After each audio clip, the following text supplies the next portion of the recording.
শহীদ দিবসে তৃণমূল বনাম বিজেপি তপ্ত নন্দীগ্রামের রাজনীতি। ভোট আসলেই নন্দীগ্রামের শহীদ দিবসে পরিযায়ী নেতারা উপস্থিত থাকেন, এমনটাই দাবি বিরোধী দলনেতার।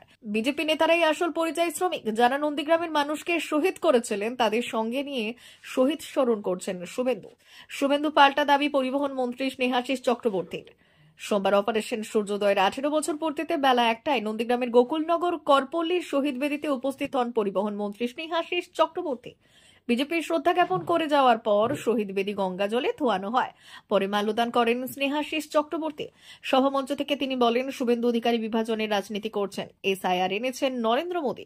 এসআইআর এনে মানুষকে অস্তিত্বের সংকটে ফেলে দিয়েছেন। আপনি ইচ্ছাকৃত অস্তিত্বের সংকটে ফেলছেন, মানুষকে অস্থিরতার মধ্যে ফেলছেন, যাতে মানুষ আপনার কাছে উন্নয়নের কথা বলার সুযোগ না পায়। এসআইআর করার 3 মাসের মধ্যে ভোট, এতে লক্ষ লক্ষ মানুষের নাম বাদ যেতে পারে। তাই তৃণমূল এসআইআর এর বিরুদ্ধে। শুভেন্দু অধিকারী সকালেই অভিযোগ করেছিলেন, নন্দীগ্রামবাসীকে দেওয়া প্রতিশ্রুতি মমতা বন্দ্যোপাধ্যায় রাখেননি। ভোট আসলে পরিযায়ী পাখিদের মতো পরিযায়ী নেতারা নন্দীগ্রামের শহীদ দিবসে উপস্থিত হয়। সেই প্রসঙ্গে স্নেহাশিস চক্রবর্তী এদিন বলেন যে সিপিআইএম নেতারা নন্দীগ্রামের মানুষের ওপর অত্যাচার করেছিল, তারাই আজকের বিজেপি নেতা। যারা শহীদ করেছিল নন্দীগ্রামের মানুষকে, তাদেরকে নিয়ে শুভেন্দু অধিকারী শহীদদের গলায় মাল্যদান করেছেন। নন্দীগ্রাম আন্দোলনের সময় প্রত্যক্ষভাবে যুক্ত না হলেও আমরা এখন রাজ্যের পদে রয়েছি। কোনো কর্মসূচি হলে অবশ্যই যাব। আসল পরিযায়ী নেতারা হলেন বিজেপি বিরোধী, বাংলার গরিব মানুষ বিরোধী, বাংলার কৃষক শ্রমিক বিরোধী, বাংলার প্রাকৃতিক মানুষ বিরোধীতে পরিণত হয়েছে। আজকে এই নন্দীগ্রাম সারা বাংলার সাথে প্রতিটি বাড়িতে বিনা পয়সায় খাদ্য পৌঁছেছে। মমতা বন্দ্যোপাধ্যায় প্রতিটি বাড়িতে মা বোনের হাতে লক্ষ্মীর ভান্ডারের অর্থ পৌঁছে দিয়েছে। এই নন্দীগ্রামের প্রতিটি বাড়িতে আমার ছোট বোনেরা যারা পড়াশোনা করে তারা কন্যাশ্রী পাচ্ছে, সবুজ সাথী সাইকেল পাচ্ছে। সেখানে কে সিপিএম করে, কে বিজেপি করে, কে কংগ্রেস করে, মমতা বন্দ্যোপাধ্যায় দেখেন। কিন্তু বিরোধী দলনেতা এখানকার বিধায়ক, আপনারা লক্ষ্য রেখেছেন, আপনারা জানেন 2021 সাল থেকে ক্রমাগত এই বাংলার বিরোধিতা করতে করতে বাংলার 100 দিনের কাজ বন্ধ করেছেন। বাংলার এক আবাস যোজনার বাড়ির টাকা কেন্দ্রীয় সরকারকে বলে বন্ধ করেছে।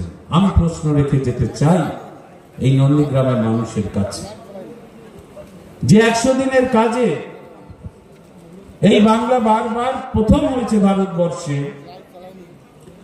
38 কোটি 39 কোটি শ্রম দিবস তৈরি করে 12,000 কোটি 13,000 কোটি টাকা খরচা করে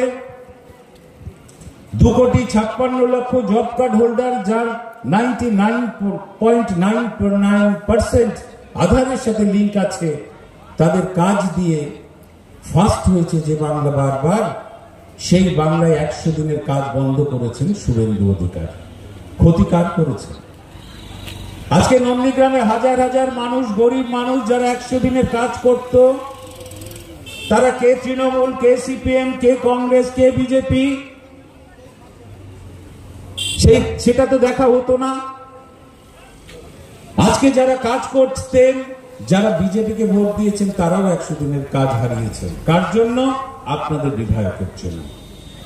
এটা আমার কাছে প্রশ্ন, যে আপনি মমতা বন্দ্যোপাধ্যায় বিরোধিতা করতে গেলেন, করতে গিয়ে আপনি সরাসরি ক্ষতি করলেন সারা বাংলার গরিব মানুষের, নন্দীগ্রামের গরিব মানুষ। আপনাকেও যারা ভোট দিয়েছে এই নন্দীগ্রামের গরিব মানুষ, তারা 100 দিনের কাজ পায় না। এই বাংলা থেকে কোটি কোটি টাকা, লক্ষ কোটি টাকার উপরে ট্যাক্স সংগ্রহ করে নিয়ে চলে যায় আপনার কেন্দ্রীয় সরকার, বিজেপি সরকার। সেই টাকা দিয়ে তারা গুজরাটে, মধ্যপ্রদেশে, উত্তরপ্রদেশে 100 দিনের কাজ করায়, আর বাংলার গরিব মানুষ 100 দিনের কাজ থেকে বঞ্চিত থাকে। আপনার জন্য, আপনাদের জন্য। আজকে 3.5 বছর আবাস যোজনার টাকা বন্ধ করেছেন। মাটির বাড়ি, বৃষ্টি হলে উপর থেকে টপ টপ করে ঘরের মধ্যে জল পড়ে গরিব মানুষের। 3.5 বছর আবাস যোজনার টাকা, কেন্দ্রীয় প্রকল্পের টাকা, যার 60% কেন্দ্র দেয়, 40% রাজ্যকে দিতে হতো, সেই টাকা আপনি দিল্লিতে গিয়ে বন্ধ করে দিয়েছেন, যাতে বাংলার মানুষ ঘর না পায়। কার ক্ষতি করলেন? তৃণমূলের। ক্ষতি করেছেন গরিব মানুষের, এই নন্দীগ্রামের গরিব মানুষের। এই নন্দীগ্রামের বহু গরিব মানুষ আছে যারা আপনাকেও ভোট দিয়েছে, তাদেরও মাটির বাড়িটা আপনি আটকে দিয়েছেন। এই যে ধ্বংসাত্মক রাজনীতি একটা বিরোধী দল করছে পশ্চিমবাংলার বুকে, আমি বলেছি এত নিম্নমানের বিরোধী দল আগে স্বাধীনতার পর বাংলায় কোনোদিন আসে। 21-এ নির্বাচনে আপনারা জিততে পারেননি বলে, বিজেপি জিততে পারেনি বলে বাংলার মানুষকে ভাতে মারতে হবে, পেটে মারতে হবে, এই চক্রান্ত করে যাচ্ছেন। 1,92,00,000 টাকা রাজ্যের পাওনা আটকে রেখেছেন। এটা তো আগে কখনো দেখা যায়নি। মমতা বন্দ্যোপাধ্যায় বিরোধী দলনেতা ছিলেন এই বাংলার। 2006 সালে বিধানসভা নির্বাচনে বামফ্রন্টের কাছে তৃণমূল কংগ্রেস প্রচুর ভোটে হেরে গিয়েছিল। মমতা বন্দ্যোপাধ্যায় 2011-এর আগে রেলমন্ত্রী হয়েছিলেন কেন্দ্রে, আপনারা জানেন। যেদিন দিদি রেলমন্ত্রী হলেন বিরোধী দলনেতা, বিরোধী দল তখন পশ্চিমবঙ্গের তৃণমূল কংগ্রেস। মমতা বন্দ্যোপাধ্যায় তো ভাবতেই পারতেন যে আমি বাংলায় নির্বাচনে হেরে যাই, আমার দল হেরে যায়, ওখানে সিপিএম কে জেতায় মানুষ, আমি বাংলায় কোনো কাজ করব না, আমি রেলে যা কিছু কাজ করব আমি অন্য রাজ্যে করব। কিন্তু দিদি কিন্তু সেটা ভাবেনি। সেদিন রেল বাজেটে উজাড় করে এই বাংলার জন্য ঢেলে দিয়েছিলেন রেল প্রকল্প। অজস্র নতুন রেল লাইন স্থাপন করেছিলেন, স্থাপনের উদ্যোগ নিয়েছিলেন, ফ্রেট করিডর তৈরি করেছিলেন, নতুন নতুন ট্রেন দিয়েছিলেন এবং একটি নন্দীগ্রাম পর্যন্ত রেল লাইন সম্প্রসারণের উদ্যোগ নিয়েছিলেন। কারণ তিনি বাংলাকে ভালোবাসতেন, বাংলাকে ভালোবাসেন, বাংলার মানুষকে ভালোবাসেন। আর আজকে বিরোধী দলনেতা হেরে গেছে বলে 21-এ সে বাংলাকে বঞ্চিত করে বাংলার মানুষকে যন্ত্রণা দিতে চায়, কষ্ট দিতে চায়, ভাতে মারতে চায়, পেটে মারতে চায়। আজকে বাংলার মানুষের কাছে পরিষ্কার হয়ে গেছে আপনারা বাংলা বিরোধী, বাংলা গরিব মানুষ বিরোধী। আজকে নন্দীগ্রাম আন্দোলন করেছিল কারা? নন্দীগ্রামের মানুষ। তাদের জমি জায়গা, বসত ভিটে, কৃষি জমি রক্ষা করার জন্য হিন্দু মুসলমান একসাথে মিলে সেদিন প্রতিরোধ আন্দোলন গড়ে তুলেছিলেন আপনারা ভূমি উচ্ছেদ প্রতিরোধ কমিটির মাধ্যমে। আর সেখানে আজকে দাঁড়িয়ে আপনি সেই হিন্দু মুসলমানের মধ্যে বিরোধ তৈরি করছেন। আজকে এসে তিনি এখানে সাংবাদিকদের বলেছেন যে মমতা বন্দ্যোপাধ্যায় সবার মুখ্যমন্ত্রী হয়নি।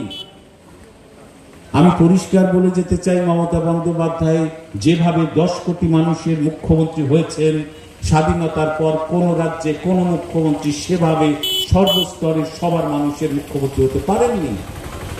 সরকারি দেখুন, 2011 সালের পর মমতা বন্দ্যোপাধ্যায়ের নেতৃত্বে যে সার্বিক উন্নয়ন ঘটেছে বাংলার 10 কোটি মানুষ সেটা জানে। কারণ এই প্রথম একটি সরকার একদিকে যেমন ইনফ্রাস্ট্রাকচার তৈরি করেছে, তেমনি রাজ্যের যত মানুষ আছে প্রতিটি মানুষের জন্য সরকারি পরিষেবা তৈরি করে সেটাকে প্রকল্প আকারে মানুষের কাছে পৌঁছে দিয়েছে এবং দুয়ারে সরকার নিশ্চিত করা হয়েছে যাতে একজন মানুষও সরকারি পরিষেবা থেকে বঞ্চিত না হয়। এটা যারা চোখে দেখতে পান না তাদের দৃষ্টিচক্ষু ক্ষীণ হয়েছে, এটাই বলতে হবে। তার কারণ হচ্ছে মমতা বন্দ্যোপাধ্যায় ডেভেলপমেন্ট পৌঁছেছে বলেই প্রতিটি নির্বাচনে 2011 সালের পর থেকে জনসমর্থন এবং আসন সংখ্যা তৃণমূল কংগ্রেসের বাড়ছে এবং 26-এ আরও বাড়বে। বলছি যে ভাইপো সেই সময় কোথায় ছিলেন? আর মুখ্যমন্ত্রী তিনি অনেক প্রতিশ্রুতি দিয়েছিলেন কিন্তু এখানে কিছু কাজ করলেন না।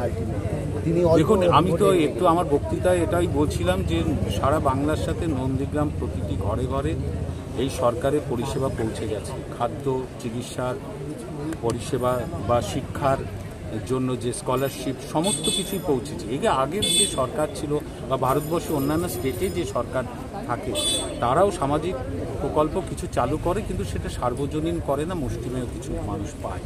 কিন্তু মমতা বন্দ্যোপাধ্যায় যতগুলি সামাজিক প্রকল্প চালু করেছেন সেটা সবার জন্য করেছেন, সার্বজনীন করেছেন। তাই আমি পরিষ্কারভাবে বলতে চাই, এই মঞ্চের সময় সামনে দাঁড়িয়ে আমি ডাইনে বায়ে যত বাড়ি আছে সেই বাড়িগুলোতে মমতা বন্দ্যোপাধ্যায়ের পরিষেবা পৌঁছে গেছে।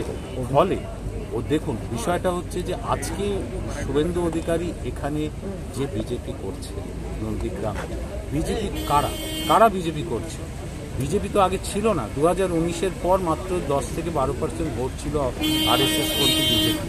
সেই বিজেপি 19-এর লোকসভা নির্বাচনে 18টা আসন পেল, দেখা গেল সিপিএম পার্টির বামফ্রন্টের 22% ভোট, 1,43,00,000 ভোট বিজেপির সাথে যুক্ত হয়েছিল এবং গ্রামে গঞ্জে সিপিএমের যারা হারমাত তারা গিয়ে বিজেপির নেতায় পরিণত হয়েছে। আজকে নন্দীগ্রাম আন্দোলনে যারা যে সিপিএম নেতারা অত্যাচার করেছিল আন্দোলনকারীদের ওপর, গ্রামবাসীদের ওপর, ভূমি উচ্ছেদ প্রতিরোধ কমিটির সদস্যদের ওপর, সেই সিপিএম পার্টির নেতারাই কিন্তু আজকে নন্দীগ্রামে বিজেপির নেতা। সেই নেতাদের নিয়ে এসে উনি এখানে মালা দিচ্ছেন শহীদ বেদিতে। যে যাদের গলায় মালা দিচ্ছে, যে শহীদদের গলায় মালা দিচ্ছে, সেই শহীদ করার যারা কারিগর যে সিপিএম, তারাই তো বিজেপি করে। তারা কোথায় ছিল? তারা তো বাংলায় অত্যাচার করেছিল মানুষের উপর, সেই অত্যাচারী মানুষদের নিয়ে চলেন উনি তো এইসব কথা বলবেন। অভিষেক বন্দ্যোপাধ্যায়কে নিয়ে প্রশ্ন করছেন, মানে বয়সের ব্যাপার, হাইকোর্টকে নিয়ে প্রশ্ন না। উনি বিরোধী দলনেতা। আমি বারবার বলেছি, বিরোধী দলনেতার একটা দায়িত্বশীলতা থাকা উচিত, কারণ সে সরকারের বিরোধী দল, সে সরকারের সমালোচনা করবে, কিন্তু পাশাপাশি কিন্তু রাজ্যের মানুষের জন্য তার কিছু ভালো কথা থাকা দরকার। কিন্তু উনি সবসময় যেটা করেন সেটা হলো মমতা বন্দ্যোপাধ্যায় এবং অভিষেক বন্দ্যোপাধ্যায়ের নামে সকাল সন্ধ্যা ওনার যে রোজ নামচা, সেই রোজ নামচার ম্যাক্সিমামটাই থাকে অভিষেক বন্দ্যোপাধ্যায় এবং মমতা বন্দ্যোপাধ্যায়ের নামে মিথ্যে অপপ্রচার প্রচার, এই করে বিরোধী দলের মানকে তিনি নামিয়ে দিয়েছেন। আপনাকেও আক্রমণ করেছেন যে পরিযায়ী নেতা বলা হয়েছে, আপনি কোনোদিন এখানে আসেনি, ভাই বলেছেন, কিন্তু বলেছেন আপনি এখানে আগে কোনোদিন না। দেখুন, আমি তো অবশ্যই আসিনি, কারণ যখন এই নন্দীগ্রাম আন্দোলন চলছিল তখন সিঙ্গুর আন্দোলনও চলছিল, আপনাদের মনে আছে। আমি তখন হুগলি জেলা তৃণমূল যুব কংগ্রেসের সভাপতি ছিলাম। সিঙ্গুর আন্দোলনের সাথে আমি ওতপ্রোতভাবে জড়িয়েছিলাম, আমি বেচারাম মান্না সহ আমরা লড়াই করছিলাম। আর এখানে এই জেলারও যুব সভাপতি ছিল শুভেন্দু অধিকারী, এই তো দুজনের ব্যাপার ছিল। এখানে নন্দীগ্রাম আন্দোলনে তো আমি অবশ্যই সিঙ্গুর আন্দোলনের সঙ্গে ছিলাম না, কিন্তু আমরা তো এখন রাজ্যের দায়িত্বে রয়েছি, ফলে সারা রাজ্যের কোথাও কোনো কর্মসূচি হলে সেখানে তো অবশ্যই আমাদের যেতে হয়। এখানে যারা লড়াই করেছিলেন, যারা জীবন দিয়েছিলেন, তার পরিবার যেমন আছে, যারা লড়াই করেছিলেন প্রত্যক্ষভাবে, তারা প্রত্যেকেই এখানে থেকে এই শহীদ দিবস পালন করে। আমরা তো কেউ তো আসতে পারি, ওটা দিয়ে কিছু হয় না। পরিযায়ী নেতা তো আসলে বিজেপি, কারণ বিজেপি যখন ভোট আসে তখন দিল্লি থেকে প্রধানমন্ত্রী এবং কেন্দ্রীয় মন্ত্রীরা ছুটে আসেন, পরিযায়ী নেতাদের মতো ছুটে আসেন, নির্বাচনে বড় বড় কথা বলেন, তারপর হেরে গেলে চলে যান, আর তাদের দেখা পাওয়া যায় না। কেস তোলা হয়নি বলছে, কেস আমাদের রাজ্য সরকারের পক্ষ থেকে কেস প্রচুর তুলে দেওয়া হয়েছে। আমি যেটুকু শুনেছি 350 কেস তুলে দেওয়া হয়েছে, কিন্তু কিছু কিছু কেস আবার শুভেন্দু অধিকারী আবার রিওপেন করেছে। এটা অত্যন্ত লজ্জার বিষয়। তিনি দল পাল্টানোর পর অ্যাকচুয়ালি নন্দীগ্রামে যারা লড়াই করলেন তাদের বিরোধীতে পরিণত হয়েছে। উনি বলছেন যে বিএলও যার মৃত্যু হয়েছে, বলছে তৃণমূল, আমরা কিছু চাপ দিইনি, হয়তো তৃণমূল চাপ দিয়েছে, সেই কারণে। চাপ তো দিয়েছে, বিজেপি দিয়েছে। তার কারণ হচ্ছে একটাই, যে বিজেপি আছে কেন্দ্রীয় সরকারে। কেন্দ্রীয় সরকার 2023 সালে নির্বাচন কমিশনকে করায়ত্ত করেছে। নির্বাচন কমিশনের চিফ কে হবে এটা নির্ধারণ করার জন্য যে কমিটি ছিল, সেখানে প্রধানমন্ত্রী, বিরোধী দলনেতা আর সুপ্রিম কোর্টের প্রধান বিচারপতি ছিল।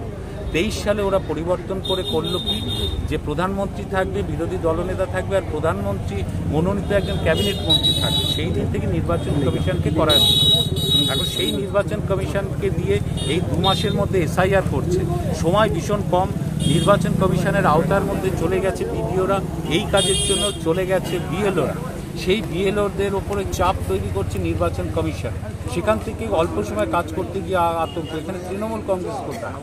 মা ওয়েলফেয়ার ফাউন্ডেশন নেশা মুক্তি ও পুনর্বাসন কেন্দ্র, বিজ্ঞানসম্মত আধুনিক পদ্ধতি ও অভিজ্ঞ চিকিৎসকদের দ্বারা চিকিৎসা ও কাউন্সেলিং করানো হয়। নেশার প্রবণতা থেকে বের হওয়ার জন্য চাই সৎ ইচ্ছা। এই নেশাসক্ত ব্যক্তিদের নানান সমস্যার সম্মুখীন হতে হয়, তারা চাইলেও এই পথ থেকে বেরিয়ে আসতে পারেন না, হতাশ ও একাকিত্ব বোধ করেন। তাদের ভুল পথ থেকে স্বাভাবিক জীবনে ফিরিয়ে আনতে আমরা বদ্ধপরিকর। মাদকাসক্ত ব্যক্তি পাগল নয়, খারাপ নয়, তারা শুধুই অসুস্থ। প্রয়োজন শুধু সঠিক চিকিৎসা। আপনার সন্তান কোথায় যায়, কাদের সাথে চলাফেরা করে, নিয়মিত স্কুল কলেজ যায় কিনা, অপ্রয়োজনে বাড়ির বাইরে থাকে কিনা, অস্বাভাবিক জীবন যাপন করে কিনা, আপনি যা অর্থ দেন তা সঠিকভাবে ব্যয় করে কিনা, পারিবারিক অশান্তির শারীরিক অত্যাচার, স্ত্রী পরিজনকে অকারণে সন্দেহ, অবিশ্বাস, কর্মক্ষেত্রে অবনতি, মাত্রাতিরিক্ত আর্থিক চাহিদা বেড়ে গেছে, তার মানে আপনার প্রিয়জন তীব্র নেশাগ্রস্ততায় বা মানসিক সমস্যায় ভুগছেন। নেশামুক্তি ও মানসিক রোগের নিরাময় ও কাউন্সেলিং কেন্দ্র এখন বেলদায়। মদ, গাঁজা, ড্রাগস ও ইত্যাদি বিভিন্ন ধরনের নেশা এবং মানসিক রোগের চিকিৎসা করতে হলে আজই আসুন মা ওয়েলফেয়ার ফাউন্ডেশন। এখানে আমাদের চিকিৎসা পদ্ধতি: 1. নেশাগ্রস্ত রোগী এবং তার পরিবারের কাউন্সেলিং এর ব্যবস্থা। 2. নিয়মিত যোগ, প্রাণায়াম ও ধ্যানের মাধ্যমে এবং মোটিভেশনাল ক্লাসের মাধ্যমে রোগীকে সুস্থ করা। 3. নিয়মিত ডাক্তারি পরিষেবা ও অভিজ্ঞ সাইকোথেরাপিস্ট দ্বারা কাউন্সেলিং এর ব্যবস্থা প্রদান। 4. প্রত্যেক রোগীর নিজস্ব শারীরিক এবং সামাজিক বৈশিষ্ট্য অনুযায়ী পৃথক পৃথক কাউন্সেলিং এর ব্যবস্থা, অভিজ্ঞ পরামর্শদাতার পরামর্শ প্রদানের ব্যবস্থা। 5. অনিচ্ছুক রোগীদের বাড়ি থেকে চিকিৎসা কেন্দ্রে নিয়ে আসার ব্যবস্থা করা হয়। বিশ্ব স্বাস্থ্য সংস্থা দ্বারা অনুমোদিত মদ, গাঁজা, ড্রাগস ও মানসিক রোগে চিকিৎসা করতে হলে আজই আসুন মা ওয়েলফেয়ার ফাউন্ডেশন বেলদা থেকে। যোগাযোগ করুন আমাদের সঙ্গে। Mobile number 9144587202। মা ওয়েলফেয়ার ফাউন্ডেশন, বেলদা, কেশিয়ারি মোড়, রেলগেটের কাছে, মোহাম্মদপুর।